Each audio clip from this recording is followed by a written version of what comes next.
Hey everybody! While the halcyon days of building a sweet budget gaming PC full of new parts for $500 might be behind us, things have improved in the PC component market enough that you can put together a decently performing PC for well under $1,000. Intel and AMD are battling it out for supremacy in the CPU market, and Nvidia and AMD are fighting it for GPU dominance.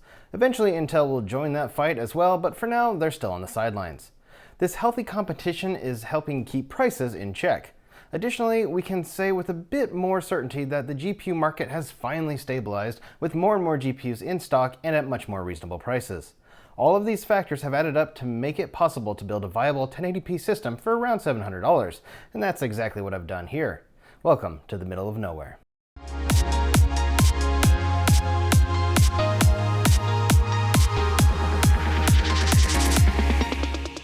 Before I get into the parts for this build, let me quickly add that the prices I'm presenting are what I purchased the parts for, as well as what's current for each component, if you're buying from places like Newegg or Amazon. There is an asterisk by the GPU, as this represents more of an average price for the GTX 1650 rather than a set price. Currently, it's most readily available on eBay, where prices are all over, rather than Amazon or Newegg, where the GTX 1650 is either not in stock or, if it is, it's way overpriced. Through this video, I hope to provide you with information on various parts you might want to consider when building a PC. I want to serve as a resource so you don't have to spend a large amount of time hunting for parts or wasting money you might not have.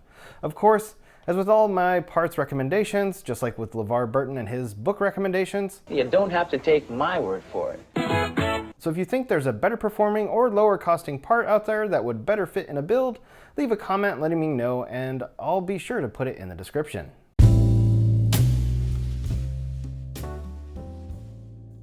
Starting with the CPU, I opted for the AMD Ryzen 3 3100. It's a 4-core, 8-thread CPU with a base clock of 3.6 GHz and a boost clock of 3.9 GHz. It also has 16 MB of L3 cache and is based on TSMC's 7nm technology. While the 3300X would be a better 4-core CPU, those are still unicorns and hard to find. I definitely recommend the 3100 over the newer 4100, as the 3100 has PCIe 4.0 support, which the 4100 does not, and it has 20 PCIe lanes versus the 4100's 12 lanes. Currently, you can buy the 3100 at $135, which is a far cry from its original $99 price point. If you're able to, I recommend saving an additional $50 to $60 and buy either an AMD 5600 or 5600X. These are priced currently around $189 and $199 respectively. The 5600 and 5600X offers more cores and threads, higher clock speeds, and more L3 cache. For this build, I'm sticking with AMD's stock cooler for the 3100. It does an adequate job, and while not the quietest or most gorgeous of coolers, it does what is needed without adding any extra cost to the build. For the motherboard, I went with the MSI B550M Pro VDH Wi-Fi M-ATX motherboard. New, it costs around $119.99, but I lucked out and got it for $90 on eBay as an open box item. The anti-static bag was still sealed and all accessories were included, so I'd say the $29 savings was an absolute boon. It also had free shipping, another thing I look out for. I wholeheartedly recommend you look for good deals on third-party sites, as you can really save some money that you can either pocket or put into other parts. For an M-ATX motherboard, it's pretty full of features with a decent rear I/O, including a BIOS flash button, a USB-C front port, 2 M.2 slots, and 4 SATA ports. The BIOS is also clean and super easy to navigate. For a more in-depth look at the MSI B550M Pro VDH Wi-Fi, check out my video on it. I could have saved even more money and went with an A520 motherboard, but those motherboards cut even more features, including PCIe 4.0 support, and I chose the MSI B550M Pro VDH Wi-Fi with upgrades in mind. For RAM, I'm using a 16GB kit of 𝐁𝐮𝐢𝐥𝐝 Orion DDR4 3600 with a CAS latency of 18. It also has RGB. At its current price point, it's hard to pass on, as RGB RAM kits tend to cost anywhere from $12 to $20 more. The kit is aesthetically pleasing and the lighting is fairly vibrant. The white is a warmer hue with more red than blue, so do be aware of that if you're trying to match other RGB components such as fans. Now, if you want performance over RGB, then I highly recommend skipping this kit and sticking with the tried and true 16GB kit of G.Skill Ripjaws 5 DDR4 3600 CL16 RAM, which costs $79.99 at the time of this video. I've used it in several builds and have not had any problems with it. Storage for this build consists of 2 drives.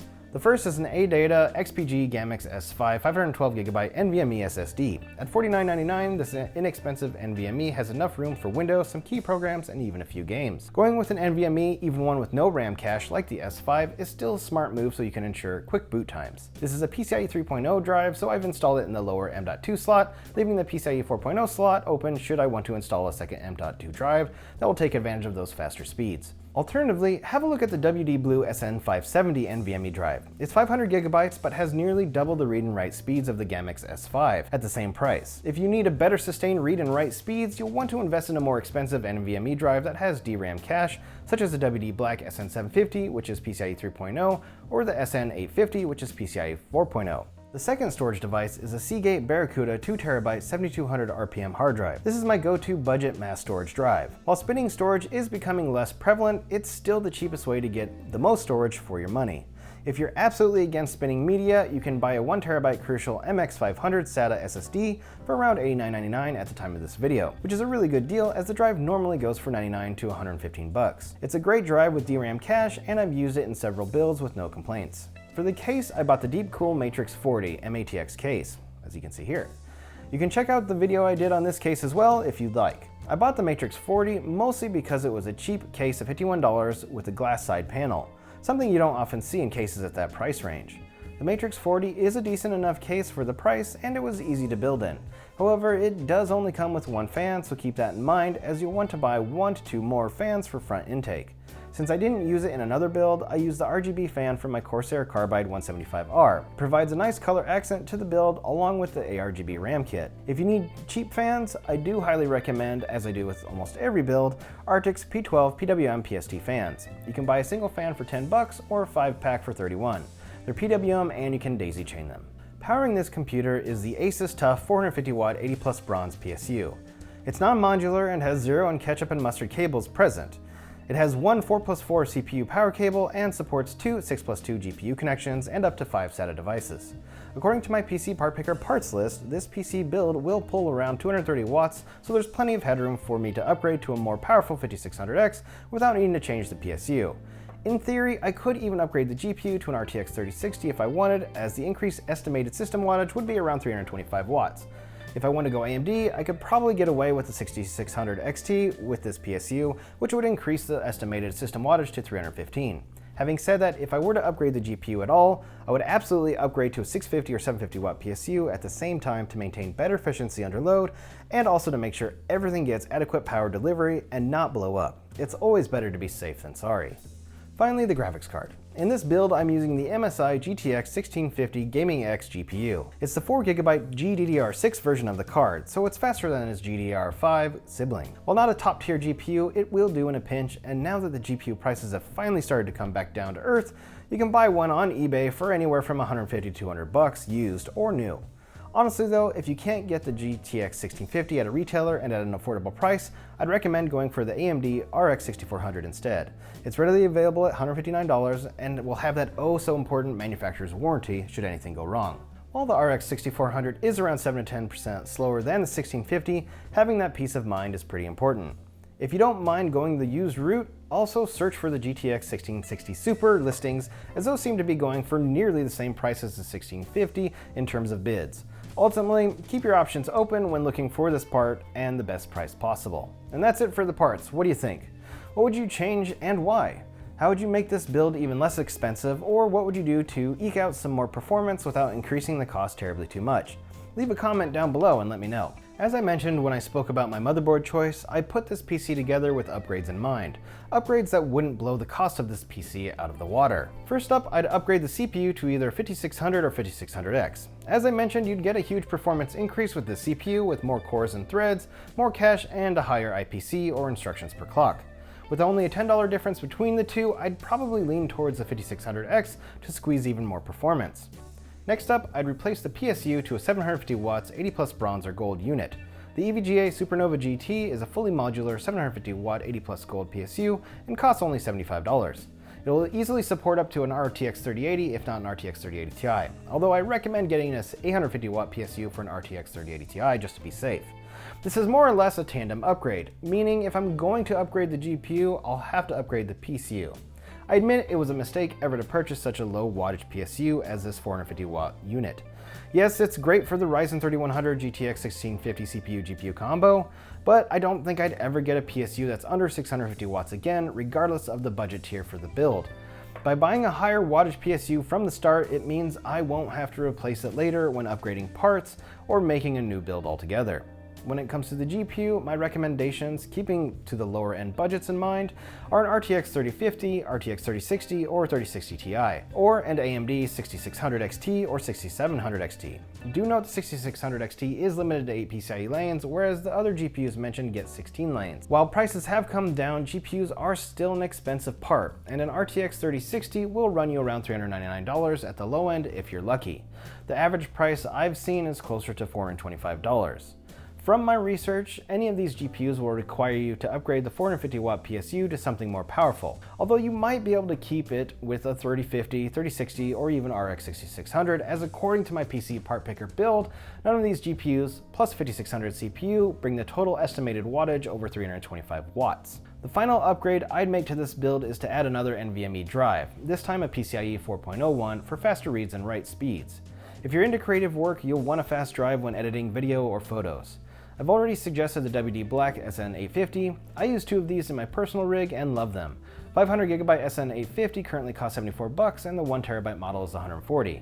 Obviously these upgrades will add to the initial build cost, but that's the best thing about budget builds. You start off inexpensive and over time you save up money. You can buy better parts, see how the performance improves, and you get to tinker in the PC. You can also sell the older parts to try and recoup some of the money you've spent on the upgrades, which is what I did when I upgraded from a 2700X to a 5950X. What do you think about the upgrade suggestions? What other bits would you improve on with this build? Let me know in the comments.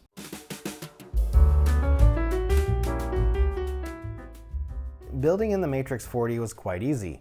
I didn't have any issues routing cables through the pass-throughs, and cable management was handled with the tie-down points on the folded metal opposite of the cable holes. These also form natural cable channels as well, and nearly everything is out of sight and out of mind.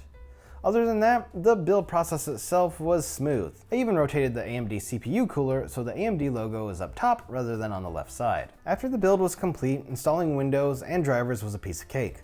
One takeaway I do have from this PC build though is this: do not set your XMP or fiddle with any BIOS setting until after you've installed Windows, drivers, and updated the BIOS. When I set XMP before installing Windows, I couldn't get Windows to install at all. I'm pretty sure the reason behind this was because my motherboard had the original 2020 BIOS installed, and so perhaps my RAM kit wasn't compatible because it wasn't released until 2021. As such, I reverted back to factory settings and was then able to install Windows. After that, I installed the drivers and then finally updated the BIOS. Then I went into the BIOS and set XMP and 4G encoding for resizable bar support, and I had zero issues. Even though I don't have an RTX 3000 series GPU, I set 4G because of AMD's Fidelity FX technology. It's available on certain games such as Cyberpunk 2077 as compatible with NVIDIA GPUs, even this budget GTX 1650. This technology helps improve gaming performance, adding more frames per second without needing to have a more powerful GPU. Bottom line, don't fiddle with your XMP or other BIOS settings until you have everything installed and the BIOS updated to the latest version. While many say regarding the BIOS, if it isn't broke, don't upgrade it, AMD has been constantly updating and adding compatibility for RAM, CPUs, etc., so updating the BIOS is somewhat important. Thankfully, it was very easy to do on this MSI motherboard. This little budget PC stayed both cool and quiet during my testing. The Matrix 40's design allows for good airflow, and the included fan plus the unused RGB fan from my Corsair 175R kept air moving. The GPU never rose above 69 degrees Celsius, and the CPU average was around 64 to 65 degrees Celsius in a room with an ambient temperature of around 24.4 degrees Celsius or 76 degrees Fahrenheit. While it did become audible at times, the cooler fan was never too loud as to be annoying and definitely wouldn't overcome a good pair of headphones. The GPU fans have a 0 dB setting when not needed for silent operation, and they are also very quiet, ramping up only when necessary, and even then they never got too loud.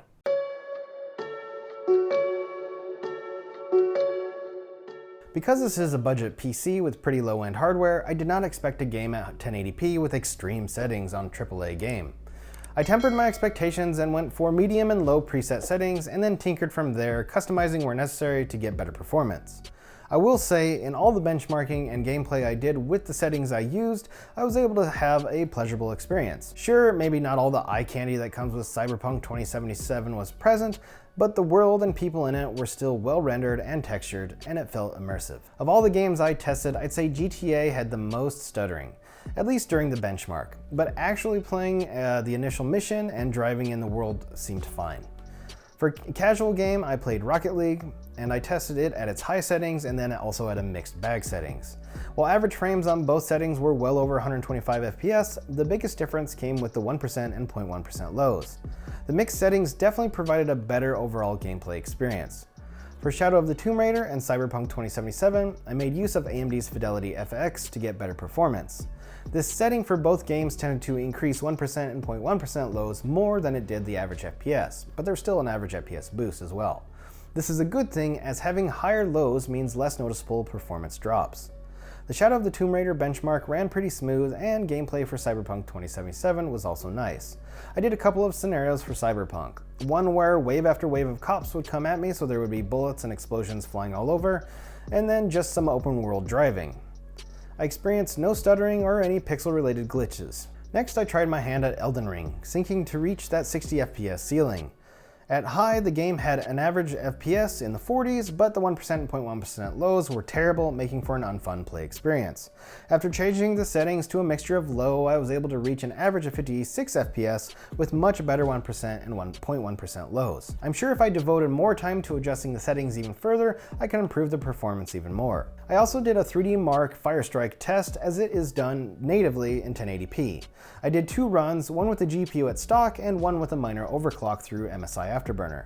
I also ran the Tomb Raider benchmark with the overclock using medium settings and AMD FX on. While there wasn't a dramatic increase in FPS, there was an increase nonetheless. This is good news, as it shows the MSI GTX 1650 Gaming X GPU has some overclocking headroom to it, allowing you to get even more performance out of the GPU. Of note, my overclock was not thoroughly done. I spent roughly 3 minutes tweaking a few numbers and that's it, so I doubt I reached this GPU's maximum potential. I definitely recommend tinkering more than what I did if you want to squeeze as much performance out of it as possible. Ultimately, what my testing showed is that even a budget PC can have a good 1080p gaming experience if you take the time to tweak in-game settings, or if the game itself has technologies that help lower caliber parts to perform well enough for a good time to be had.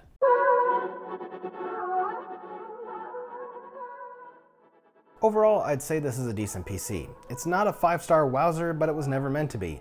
It's a PC for those who are on a budget and cannot spend more than what this build costs, which is around $715 before any shipping, taxes, or an OS. I'd sum it up as a perfectly adequate PC. It plays games at 1080p well enough, and the PC looks good doing it. Moreover, it's neither too hot nor too loud. The best part is you could enter a whole new realm of gaming nirvana and set yourself up with a highest settings 1080p or mixed settings 1440p gaming PC by saving and upgrading 3 parts: the CPU, GPU, and PSU. Additionally, you could completely forgo the Ryzen 3100, GTX 1650, and 450W PSU, take the money from those parts, and spend an extra $300 to $350 and get the upgraded parts I've already suggested right off the hop, turning this into a $1,000 system. However, if you can't wait, want to make use of existing parts you already have, or just can't afford the extra costs, then I think this budget PC build is a viable option. Additionally, it makes for a great home office PC, a PC for a kid who needs a computer to do schoolwork and light gaming, or a relative who just wants to catch up on emails, surf the web, or shop online, watch videos, and make video calls with the family. And that's all I have to say for this PC build. Thanks for watching, everybody. Hit that like button if you liked the video or at least found it helpful. Feel free to share any questions or comments you have down below. You can show your support for the channel by clicking subscribe, and don't forget to click that notification icon so you don't miss out on any future content. And hey, while you're here, why not check out another video I've made. I'm Seth, and I'll see you next time in the middle of nowhere.